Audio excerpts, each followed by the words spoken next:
Certainement, vous avez entendu parler du grand roi Salomon. C'est un des rois les plus célèbres de toute l'Antiquité. On le trouve dans le Coran, on le trouve dans la Bible et aussi dans beaucoup de livres de contes et légendes dans lesquels on raconte tout un tas d'histoires sur lui. Eh bien, ce grand roi, bien sûr, il s'était fait construire un palais magnifique, tout couvert d'or et d'argent, avec des tentures de toute beauté. Mais il avait aussi tenu à avoir à côté de son palais des jardins, car il adorait les plantes. Et parmi les plantes, celle qu'il préférait, c'était les roses. Les roses, il les aimait tellement que tous les matins, il descendait dans la roseraie de son jardin pour en humer le parfum, en admirer les couleurs. Et un matin, il était en train de regarder un joli petit bouquet de roses rouges, toutes petites, mais si mignonnes, et dont le parfum était délicieux. Il avait plongé le nez dans une branche du rosier, et tout à coup, il a senti une douleur terrible sur son nez.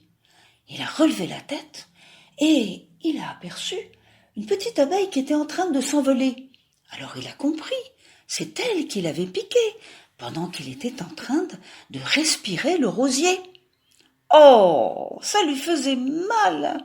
Alors il a poussé des cris, et il a appelé la reine des abeilles. Il faut vous dire qu'il parlait et comprenait le langage des animaux.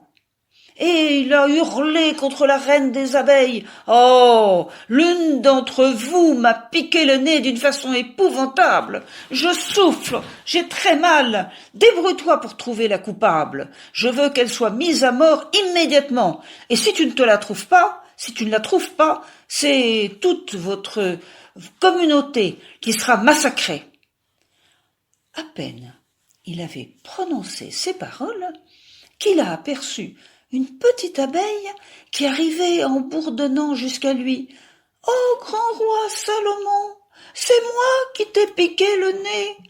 Pardonne-moi, je n'avais pas voulu te faire mal, je ne me suis même pas rendu compte que c'était ton nez sur lequel je m'étais posé. Mais je suis tellement coupable que je t'en supplie, mets-moi à mort, châtie-moi comme tu l'entends. » Le roi Salomon, en entendant cette toute petite voix et en voyant cette toute petite abeille, n'a pas pu s'empêcher de sourire, et bien sûr, il lui a pardonné. Alors l'abeille lui a dit « Oh, grand roi Salomon, merci de ta clémence, mais sache-le, peut-être un jour je pourrai moi aussi faire quelque chose pour toi. » Le grand roi Salomon avait beaucoup de travail ce matin-là. Aussi, il est retourné à son palais. Il avait appris qu'il allait avoir bientôt la visite de la reine de Saba. La reine de Saba, c'était une grande reine d'Arabie qui habitait assez loin de chez lui et elle lui faisait l'honneur de venir le voir. Le roi Salomon se devait de préparer son palais et de prévoir un festin et un accueil exceptionnel pour cette grande reine. En effet, la reine de Saba avait entendu parler du roi Salomon.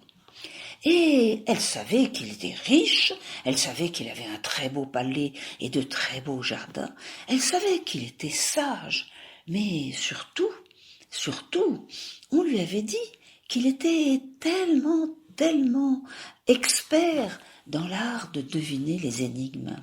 Et elle voulait le mettre à l'épreuve. Le roi Salomon avait préparé son palais.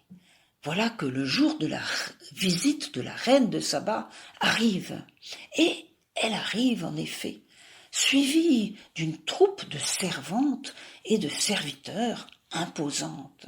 Elle est montée sur un éléphant blanc, toute harnachée d'or et de pierreries.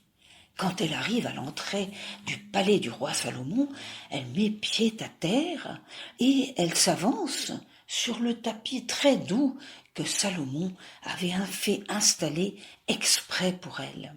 Elle s'avance vers le roi et elle lui offre un bouquet de roses. C'est son cadeau d'arrivée. Et tout en offrant le bouquet, elle explique à Salomon que ces roses ne sont pas des roses naturelles, ce sont des roses qu'ont fabriquées pour elle ses joailliers les plus habiles. Elles sont faites d'or et de poudre de pierres précieuses, mais l'art des joailliers est tellement grand qu'on les prendrait pour des roses naturelles, car elles ont aussi un délicieux parfum. Mais, ajoute la reine de Saba, parmi ces 24 roses artificielles, il y en a une qui n'est pas artificielle. Il y en a une qui est une rose naturelle et qui ressemble énormément aux autres. Ô grand roi Salomon, comme je connais ton habileté, je voudrais que tu me désignes la rose naturelle. Le roi Salomon regarde le bouquet sous toutes ses coutures, de tous les côtés, et plus il le regarde, et moins il comprend, et des gouttes de sueur tombent sur son front, qui se met à être barré d'un pli amer. Non, vraiment non, il ne voit pas une seule de ces roses qui soit différente des autres, et il est bien vexé, car il n'a pas du tout envie de perdre sa réputation. Et au moment où il commençait à renoncer, il entend au-dessus de sa tête, à travers la vitre qui se trouve non loin de lui, un petit grésillement. Il regarde et il aperçoit un petit insecte qui est en train de gratter le long de la vitre. Il appelle un serviteur. « Ouvrez grand cette fenêtre, on a beaucoup trop chaud ici !» La fenêtre est ouverte. Et comme il s'y attendait, c'est la petite abeille qui arrive en zigzagant tout doucement. Elle s'approche du bouquet. Et à un moment où la reine de Saba a tourné les yeux, elle se pose sur l'une des roses. Salomon a compris. Il sort la rose du bouquet, il la montre à la reine de Saba et il lui dit « Voilà la seule rose naturelle de ce bouquet artificiel. » La reine de Saba est éblouie. « Ô grand roi Salomon, personne avant toi n'avait réussi à résoudre cette énigme. Ce bouquet, je l'ai montré à de grands sages, et toi seul as été capable de trouver la rose qui était différente des autres. » Salomon s'est rengorgé. Il a emmené la reine de Saba vers le festin qui avait été préparé pour elle, et tout au long du festin, ils ont parlé tous les deux. Ils se sont raconté des histoires, ils se sont dit des secrets, et personne jamais n'a su ce qui s'était dit entre ces deux grands rois, et entre le roi et la reine. Puis est venu le moment du départ. La reine de Saba a fait ses adieux au roi Salomon et elle est repartie accompagnée de ses servantes. Mais l'une d'entre elles avait observé la scène. Elle avait remarqué la petite abeille. Et c'est elle qui a été capable, par la suite, de raconter l'histoire de Salomon et l'abeille. Et de cette façon, cette histoire est arrivée jusqu'à moi. Et c'est grâce à cette servante que j'ai pu vous la raconter aujourd'hui pour mon grand plaisir et pour le vôtre, je l'espère. Au revoir.